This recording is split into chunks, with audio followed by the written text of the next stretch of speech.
শুরু হয়েছে, কি পরিস্থিতি, কি বলবেন? দেখুন, ভয়ঙ্কর পরিস্থিতি আমরা বারবার বলছি এবং আমি গতকালও বলেছিলাম মালদা মুর্শিদাবাদ নিয়ে নিশ্চয়ই কিছু একটা প্ল্যানিং চলছে এবং সেই প্ল্যানিংটা ভালো করে দেখা উচিত। রাজ্য প্রশাসন নির্বিকার।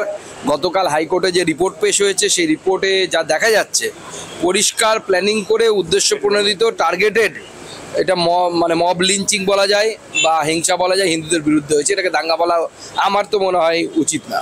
মুখ্যমন্ত্রী বলছেন বাইরে থেকে জঙ্গি যেন এসে শেল্টার না পায়, পুলিশ এটা দেখুক। আপনারা যেটা বলেছিলেন যে ঝাড়গ্রাম, মালদা, কলকাতা, ডায়মন্ড হারবার বহিরাগতরা ঢুকছে, সেটাই মানে সিলমোহর দিলেন মুখ্যমন্ত্রী। না, আমরা তো বরাবর বলে এসেছি মুখ্যমন্ত্রীর এখন বিলম্বিত বোধোদয় হয়েছে। তার কারণ হচ্ছে মুখ্যমন্ত্রী জানেন যে দেশের পরিস্থিতি যদি এইভাবে পরিবর্তিত হয় তখন কেন্দ্র সরকার একটা কড়া সিদ্ধান্ত নিতে বাধ্য হবে। দেশের স্বার্থের সাথে বেইমানি করা বা দেশের স্বার্থের সাথে কম্প্রোমাইজ করা আমরা কোনোদিন মেনে নেব না। চাকরিহারা আন্দোলনকারীদের থানায় ডেকে পুলিশের জিজ্ঞাসাবাদ চলছে, তারপর তাদের বসিয়ে রেখে আবার ছেড়ে দেওয়া হচ্ছে। সেটা আন্দোলনকে বন্ধ করার জন্য, আন্দোলনকে স্তব্ধ করার জন্য, ভয় দেখানোর জন্য হচ্ছে। আন্দোলনকারীদেরকে আমি বলবো যে মুখ্যমন্ত্রী ললিপপ দিয়েছেন, আপনারা প্রথমে ললিপপ হয়তো কিছুটা বিশ্বাস করেছিলেন, মুখ্যমন্ত্রীর দেয়া ললিপপে বিশ্বাস করবেন না। হুমায়ুন কবিরের নিশানায় ফিরহাদ হাকিম এবং সিদ্দিকুল্লাহ চৌধুরী। বাঙালি মুসলিমদের মধ্যে ফিরহাদের গ্রহণযোগ্যতা নেই এবং মুসলিমদের মধ্যে প্রভাব কমেছে সিদ্দিকুল্লাহ চৌধুরী, মত হুমায়ুনের। দেখুন, প্রথম কথা হচ্ছে এখন বাংলায় কম্পিটিশন চলছে তৃণমূলের মুসলিম নেতাদের মধ্যে যে আগামী দিনে সোহরাবর্দী বা জিন্না কে হবে, সেই নিয়ে কম্পিটিশন চলছে। এটা ঠিক যে ফিরহাদ হাকিম সাহেব তো আর বাঙালি মুসলমান নন, তিনি গয়া থেকে আসা উর্দুভাষী মুসলমান, আর মুর্শিদাবাদের বিধায়ক হচ্ছে বাংলাভাষী মুসলমান। তো বাংলাভাষী আর উর্দুভাষী মুসলমানের মধ্যে সবসময় একটা ক্ষমতা নিয়ে বিরোধ ছিল, কে ক্ষমতাটা ভোগ করবে।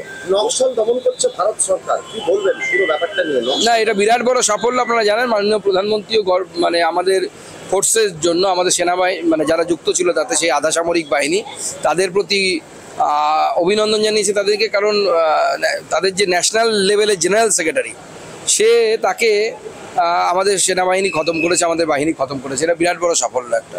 মুর্শিদাবাদে হিংসার ঘটনায় ভরতপুরের বিধায়ক বলছেন যে ভোটে 26-এর ভোটে এর প্রভাব পড়বে।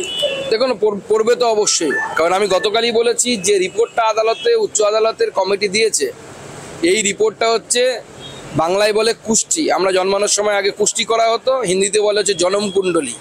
এটা হিন্দুদের আগামী দিনের ভবিষ্যতের জনমকুণ্ডলী বা কোষ্ঠী বিচার। যদি হিন্দুরা এই কোষ্ঠী বিচার দেখতে না পারে না বুঝতে না পারে, তাহলে আগামী দিনে ভবিষ্যতে মুর্শিদাবাদের মতোই অপেক্ষা করছে। শেষ প্রশ্ন, কলকাতায় তুর্কি গহনা বিক্রি হচ্ছে, ডিসপ্লে হচ্ছে, জানানো হচ্ছে যে স্টক করবেন না, ব্যবসায়ীদেরকে বলা হচ্ছে। না, উচিতও না, কারণ যেহেতু আমাদের দেশের বিরুদ্ধে পাকিস্তানের সাথে লড়াইয়ে তুর্কির অবস্থান ছিল, তো স্বাভাবিকভাবে জাতীয়তাবাদী লোক হিসেবে বা দেশপ্রেমিক হিসেবে আমি সবাইকে অনুরোধ করব যারা ভারতবর্ষকে ভালোবাসেন তারা তুর্কির কোনো কিছুই কিনবেন না।